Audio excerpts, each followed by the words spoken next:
Coucou les youths, j'espère que vous allez bien, moi ça va super bien. Aujourd'hui je vous retrouve pour vous parler des livres que j'attends avec le plus d'impatience en 2020. C'est encore loin, mais je me réjouis pour tous ces livres. Franchement, je crois que je me réjouis encore plus pour les livres de 2020 que pour ceux pour 2019. En dehors Queen of Nothing, parce que Queen of Nothing c'est toute ma vie. Mais bon, voilà, on s'en fout. Normalement, c'est une vidéo qu'on fait plus en fin d'année, mais j'avais vraiment envie d'enchaîner les deux vidéos et puis de vous parler de ces livres parce que j'avais besoin. Donc, je fais ce que je veux et on s'en fout des règles, des machins. Le premier livre dont je vous parle, c'est une suite, c'est la suite de A Curse So Dark and Lonely de Brigitte Kemmerer aux éditions Bloomsbury. C'est A Heart So Fierce and Broken. Désolée, mon accent anglais est toujours assez dégueulasse, mais regardez-moi cette couverture si vous arrivez à la voir. Je sais pas. De toute façon, sur mon blog, il y aura tous les résumés avec toutes les couvertures et tout, les éditeurs, les dates de sortie. Je vous invite à aller là-bas dessus pour plus de détails si jamais. Donc, dans ce livre, c'est une réécriture de La Belle et la Bête. Alors, nous allons suivre Harper, qui habite à Washington, D.C., dans notre monde, et qui va être un peu emmené de force dans un univers parallèle, dans le royaume d'Humberfall, pour être exact, par le garde du prince Ren.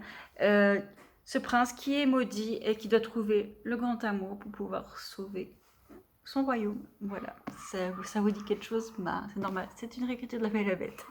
Mais bref, les personnages sont vraiment attachants, je les aime beaucoup. Euh, c'est une version peut-être un peu plus dark que La Belle et la Bête, je trouve. J'aime beaucoup la relation de Harper, que ce soit avec Ren, donc le prince, ou avec son garde. Donc voilà. C'est une très belle lecture et je vous invite grandement à lire ce bébé si vous ne l'avez pas déjà lu. Et j'espère vraiment qu'il sera vite traduit en français parce qu'il vaut la peine. Parce qu'il est trop beau. Regardez-moi cette tranche. Bref, je suis fan. Je me réjouis trop de l'avoir dans les mains. Sinon, deuxième livre. Deuxième livre, c'est... Ouais, c'est toujours la même merde. Hein. A Throne of Swans de Catherine et Elisabeth Corr, qui sortira le 9 janvier 2020 aux éditions Hotcase Books. C'est perturbant, il y a mon chat qui me regarde juste là. Je parle toute seule, oui, je suis désolée mon chat. Mais bon. Voilà, donc A Throne of Swans, c'est une réécriture de conte aussi, un conte que j'aime beaucoup, beaucoup, que j'ai des petits, il y avait un dessin animé que je regardais très très souvent avec ma soeur, c'est La Princesse et le Cygne, donc ouais, je me réjouis beaucoup de pouvoir le lire en fait. C'est un... Là, sur la photo, c'est l'arc qui a été distribué dans certaines conventions, dont la YALC, si je me trompe pas. Oui, je crois que la... Oui, bah, Stéphanie, elle en avait un. Stéphanie, si t'es là, je t'envie grandement d'avoir ce livre dans tes mains parce qu'il me donne trop, trop envie. Donc, voilà. Mais il sort le 9 janvier et je vous mettrai tous les résumés sur le blog comme d'hab. Il y a très peu de choses, j'ai même pas trouvé la couverture en belle image, mais juste une photo des arcs. Ouais. Les arcs, c'est un peu c'est les services presse en fait. C'est les avanced copies. Donc voilà. Troisième livre, oui, c'est un livre que j'attends beaucoup aussi. Bon, je pense que je les attends tous, ça sert à rien de le dire à chaque fois. C'est un quatrième tome. C'est le quatrième tome des Chroniques de Nietzsche de Terry Godkin, qui est un spin-off de l'Épée de Vérité. Donc vous voyez, bon là, je sais pas si on voit vraiment bien, mais la même chose sur le blog, il y aura les couvertures, je vais arrêter de répéter. Mais moi, j'ai les 3 premiers dans une toute autre édition de Head of Zeus. Cette édition, c'est celle-là, qui est absolument magnifique. Voilà. Je suis absolument fan de ces couvertures. Ça, c'est le tome 1, le 2. En fait, c'est pour ça que je les achète aussi en anglais. J'ai commencé à les acheter en anglais parce que ils sont d'une beauté. Donc, je me réjouis de voir le 4, comment il sera. Voilà. Donc, je vais pas vraiment vous faire de résumé, vu que c'est un peu un spoiler pour l'épée de vérité. Donc, ça serait vraiment con. Mais si vous avez lu tout l'épée de vérité, foncez sur les chroniques de Nietzsche, c'est vraiment sympa. C'est de l'heroic fantasy et je sais que j'en parle beaucoup ces derniers temps de l'épée de vérité, mais pour moi, c'est vraiment le meilleur livre d'heroic fantasy. J'en lis pas beaucoup de la pure heroic fantasy, mais celui-là, c'est vraiment... Ça mêle tellement de choses, que ce soit la politique, la religion, la magie. Il y a plein de sortes de magie, il y a plein de comment dire, de races, c'est pas des races, mais des différentes sortes de magie, donc différentes entités magiques. Voilà, c'est plutôt ça que je voulais dire. Je peux rien vous dire plus, je vais faire une vidéo sur la présentation des Pets de vérité et j'espère vraiment donner envie à beaucoup de personnes. Parce que ça vaut vraiment la peine. Et si vous voulez faire des LC, mais foncez, venez demander. Je suis toujours prête pour faire les LC. Voilà. Sinon, livre suivant. Le livre suivant, c'est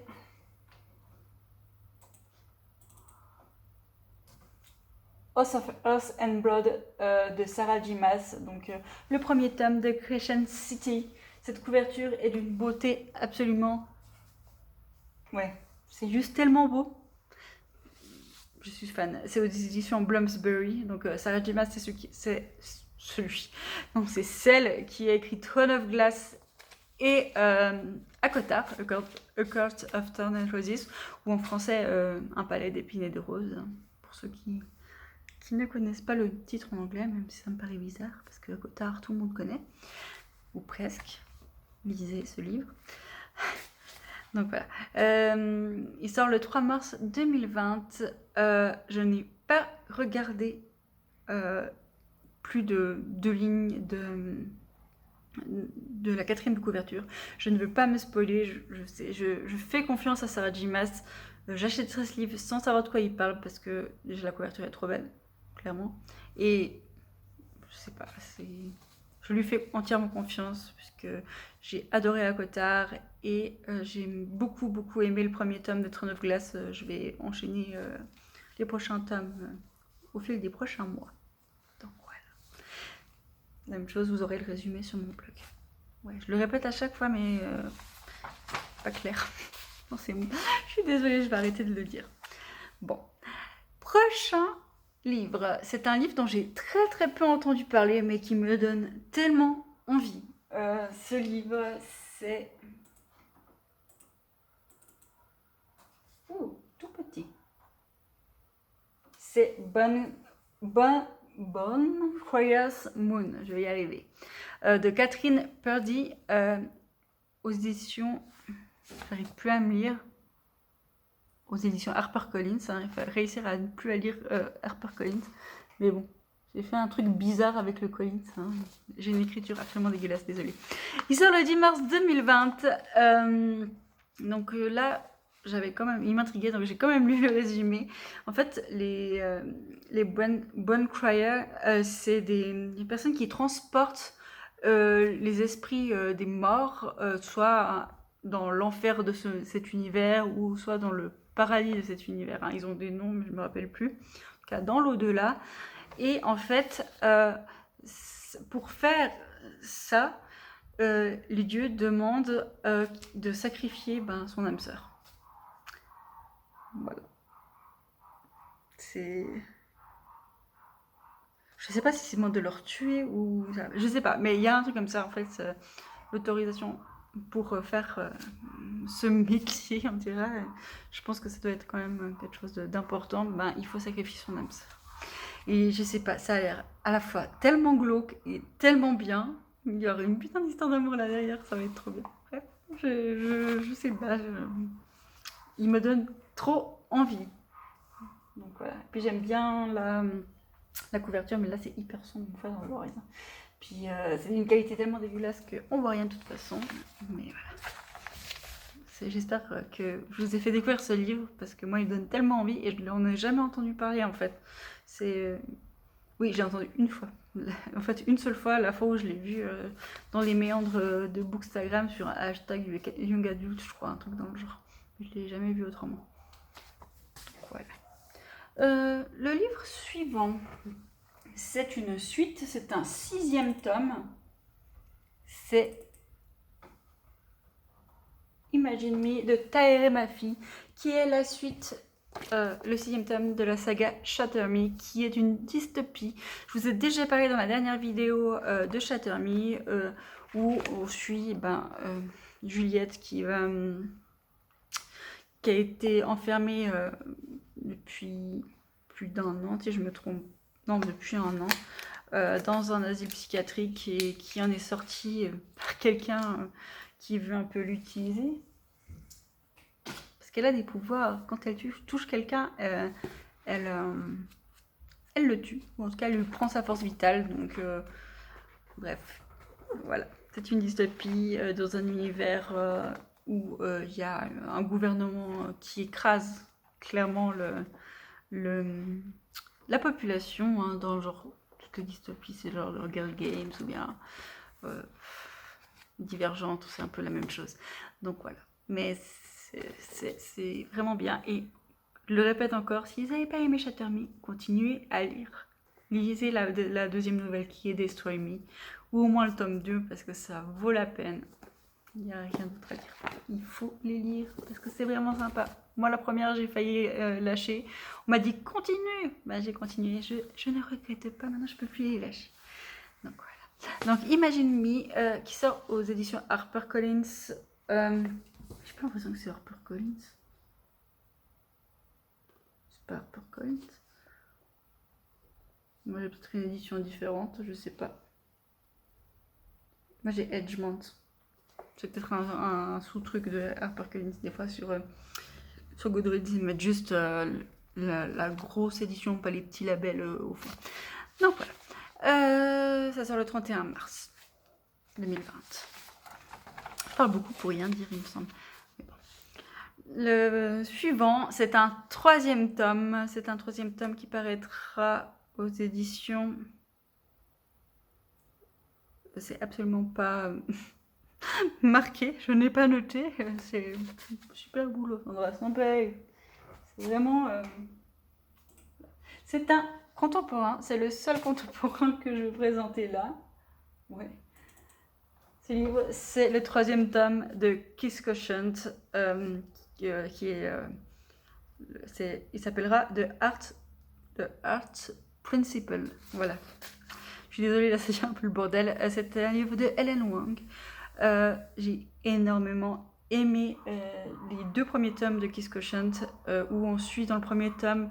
En fait, on va suivre dans les deux tomes deux personnages différents, mais qui sont liés à quelque part, en fait, qui apparaissent dans les deux livres, légèrement, où c'est en fait des autistes Asperger.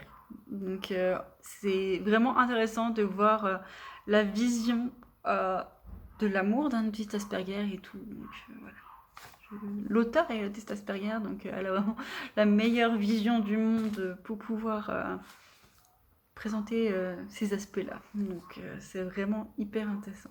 Et dans le premier tome, si je peux vous dire, en fait, c'était là et qui en a marre de la pression de sa famille et tout ça,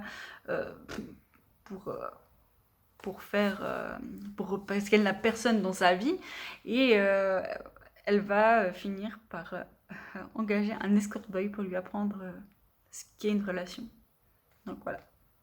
Et ben, vous vous en doutez comment ça va tourner. Mais c'est hyper intéressant, c'est sympa, c'est frais, c'est drôle, mais à la fois c'est prenant et on apprend des choses sur les relations humaines qu'on n'a pas forcément tous la même facilité, et c'est vraiment intéressant. Le troisième tome sera sur un personnage que j'adore, qu'on voit déjà dans le premier tome, donc je suis super contente qu'il y ait enfin une histoire sur lui. Donc voilà. Je les ai lus en plus avec Stéphanie de Sage One Witch. Je mettrai son Instagram en barre d'infos. Je suis de parler d'elle dans cette vidéo en plus, je crois. En fait, j'ai retourné 2 fois la vidéo. Donc, est-ce que j'ai parlé dans celle-là ou dans l'autre? Au pire, ben ça, je vous en parle maintenant. C'est une fille adorable que j'adore et avec qui j'adore discuter. Et puis voilà, je fais beaucoup de lycée avec elle, et ben, cet univers, ben, on l'a lu ensemble. Et puis, ben, je me réjouis de voir ce troisième tome, et je sais qu'elle aussi. Donc voilà. Sinon, le suivant, c'est un préquel d'une saga qu'on connaît tous. C'est le préquel de Hunger Games de Susan Collins aux éditions Scholastic Press. Il sort le 19 mai. Alors ça sera un préquel, je pense, sur la création des distries et tout. Donc je sais pas, on n'a encore aucune news là-dessus, mais je me réjouis parce que j'aime beaucoup l'univers de Hunger Games. J'avais adoré les livres, j'ai beaucoup aimé les films aussi. Voilà. Ça. Et le prochain, c'est un livre dont la même chose, je n'ai très peu entendu parler. C'est un livre le nouveau livre de l'auteur de Queen's Rising. Je ne sais pas si c'est le premier ou le deuxième, mais je crois que c'est Queen's Rising, le nom de la saga. Il y a 2 tomes et là c'est un univers complètement différent, mais je me réjouis vraiment de lire ce livre. C'est Sisters of Sword and Song qui sortira le 23 juin. Je sais pas, ce livre, le titre m'attire. Il sort des épées et des chansons en gros littérales. Je sais pas, ça vraiment ça m'attire. On n'a pas du tout de 4e de couverture encore. Je me réjouis d'en savoir plus. Il n'y a rien d'autre. Donc je peux pas vous en parler vu que je n'ai que le titre et puis c'est tout. Et sinon, les plus beaux, les meilleurs, voilà, j'ai été obligée d'en parler parce que de toute façon, il y en a 2 qui sortent, 2 livres que je vais parler là, il y en a 2 qui sortent en 2020 et il y en a un qui sort plus tard, mais je vais quand même en parler parce que je ne peux pas résister à en parler, parce que je les aime beaucoup trop. Bref, en mars 2020, le 3 mars pour être exact, il y a une nouvelle trilogie dans l'univers Shadowhunters. Vous savez que j'adore cet univers. Et ils vont commencer une nouvelle trilogie qui s'appelle The Last Hours. Le premier tome s'appelle Chain of Gold. Donc c'est des livres de Cassandra Clare. Et The Last Hours se passe après les événements de Infernal Devices. Donc voilà, les 3 tomes de Infernal Devices. Ça se passe bien après quand même les événements de Clockwork Princess. Mais c'est plus proche de ces événements-là que de Mortal Instruments. Et c'est lié parce qu'on va retrouver des personnages de cet univers. Et voilà. Les autres sont même pas nés, hein, ceux de TMI. Donc voilà. Mais je me réjouis tellement de ce livre. Et en plus, la couverture est trop belle. On voit rien. C'est trop sombre. Mais bon, elle est trop belle. Allez sur le blog voir les belles couvertures. Parce que là, on voit vraiment rien, c'est inutile. On va suivre Cordelia Carstairs. Donc je ne dirai rien. Parce que je veux pas spoiler Infernal Devices. Ce serait vraiment très bête. Donc voilà. Mais jamais, avec Cassandra Clare, il y en a toujours plus. Donc ça, c'est le premier tome de Last Hours. Et en septembre 2020, le 1er septembre 2020, il y a le 2e tome de Eldest Curses. Donc le premier, c'était The Red Scroll of Magic. Le 2e, ça sera The Lost Book of White. C'est une trilogie sur Magnus Bane et Alec aussi, hein, par défaut, mais c'est quand même plus basé sur Magnus et son passé qui revient un peu à la surface de manière impromptue, on dirait ça comme ça. Mais je n'ai pas trop aimé celui-là. Alors j'étais un peu déçue, en plus il est tout petit, c'est un peu bizarre alors que c'est tous des bricasses d'habitude, les livres de Cassandra Clare. Mais j'ai eu de la peine, le problème c'est que souvent les livres qui sont dédiés à Magnus, que je vois dans les chroniques de Baines, c'est qu'ils le caricaturisent tellement que je trouve que ça lui porte préjudice. Je sais pas, ça m'énerve. En fait, chaque fois, j'adore Magnus dans tous les livres, sauf dans ceux qui sont dédiés à lui. Je trouve qu'il est trop caricaturisé. Et je pense que une bonne moitié de ce livre, je me suis emmerdée et... Je sais pas, c'était too much, c'était faux, c'était pas le Magnus que j'ai envie de voir, en fait. Et puis, je sais pas, c'est trop bizarre. Et je sais que je suis pas la seule à avoir eu cet avis, hein, donc c'est pas que moi. Mais après, commence à avoir l'intrigue qui se pose et tout, et la fin hyper intrigante. Je me réjouis beaucoup de vouloir le 2e tome, parce que là, je pense qu'on va voir un peu. Et ça se passe en fait entre les événements de...